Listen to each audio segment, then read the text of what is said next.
And next we have The Warped Forest, a 100 Halls LitRPG and GameLit novel, Gamemakers Online, written by Thomas C. Carpenter. This is 317 pages, $3.99. It is available on Kindle Unlimited. Here's the author's description. Could you defeat the world's hardest immersive game? Alexandria Duke must learn how or risk losing everything. When Alex joins Gamemakers Online, she finds there are no newbie areas, no tutorials, and nothing but vicious critters hunting her down. This seems like an impossible task, but Alex is a veteran platinum achievement hunter who has solved previously unwinnable scenarios. She won't give up now. As she delves deeper into the game, she discovers it hides sinister secrets. If she can survive the first year in Gamemakers Online, then she'll lose more than her own life. And that novel description alone tells you that the author has plenty of writing history and is good at his craft.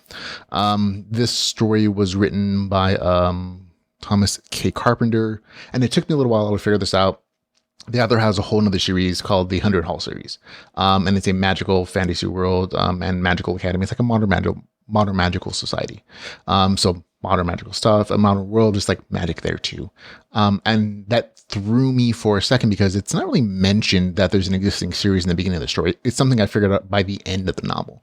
And it was kind of a question mark. Why is this world magical at some point? But the author is essentially trying to tie into his other series, and he's trying to tie into his existing reader base, which explains some of the reviews were like, oh, I'm not a gamer, but I thought this was good.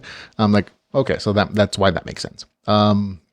You don't have to have read the other series to enjoy this. This is definitely a standalone story. The author does plenty of world building to make it entertaining, interesting, but you might enjoy a few little other nods if you've read that other series. But again, it's not required in any way. I haven't read it. I still like this story. So on to the review. It's a decent slice of life, XP grind story, cap-ended by good character. I think that's the best way to describe this. The character development in the story is the best part of it. Like it's genuinely good stuff. Like especially, I don't want to say compared to other things I read this week, but it's good. Like it's like so you can tell the author has experience writing some other stuff because it's done so well. The LitRPG stuff, not as amazing, not as good rather, because again, the author doesn't have as much experience writing it, but it does exist. You can tell the author has gaming experience. There are also issues I had with it, and I'll get into that. The main character in the story goes from her trailer home to a magical academy where she has a chance to get a top-notch magical education in a game-related house where she gets to level up to play a special kind of game or get kicked out. That's kind of the premise of the story.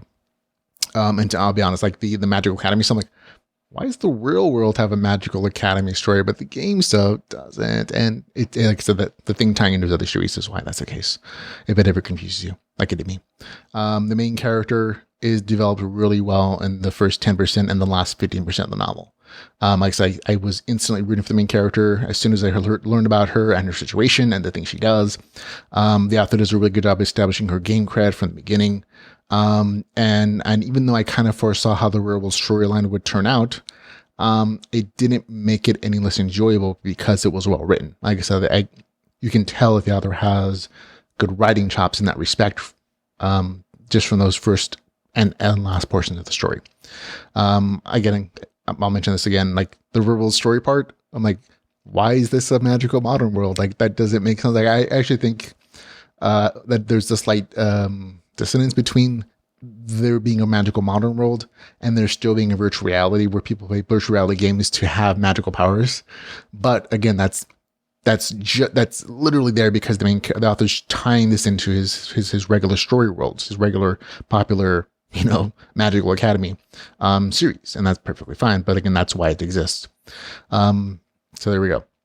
The main character is in the game world by the 12% mark. It takes place mostly there. And the story focuses early on survival and learning the rules of this RPG fantasy world. And then it's kind of a big XP grind. And there's nothing wrong with that. It can be very entertaining to some degree. Game mechanic wise, there's nothing really special here. There are a few, at least not at the beginning. You get levels, you get stats. The main character gets her class. There is a nice expansion of like spells and how she intelligently uses them to grind XP. I thought that was really nicely done. However, there is a connection between the real world and the magic in the magical world and the RPG fantasy VR magical world. It's not particularly detailed until the end of the story, but you see the connection. There are quests, damage notifications, item descriptions, some regular crafting. I actually thought the crafting was nicely done. And this is the part that kind of bugged me. There are several time jumps and level jumps that bugged me.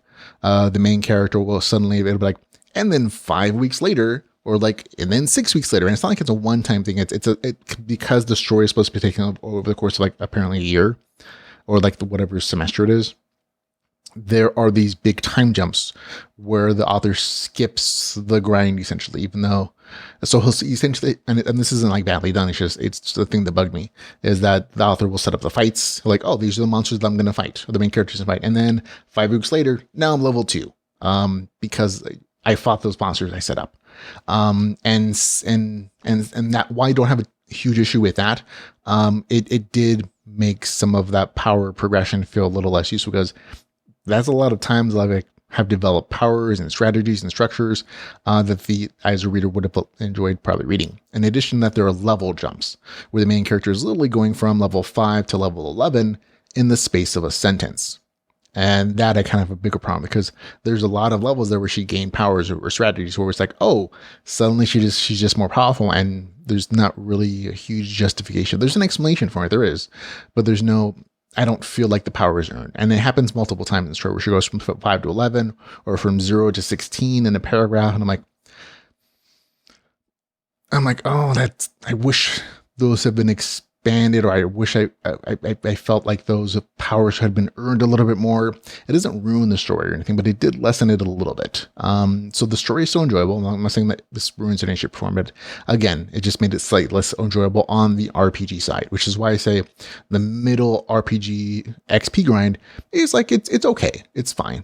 The big highlight, the big selling points, the thing that made it really like entertaining for me are the end caps, the character development stuff. Those are the parts that really shine out. Overall, again, this is a well-told story. Does a good job of developing main characters. World building is done well.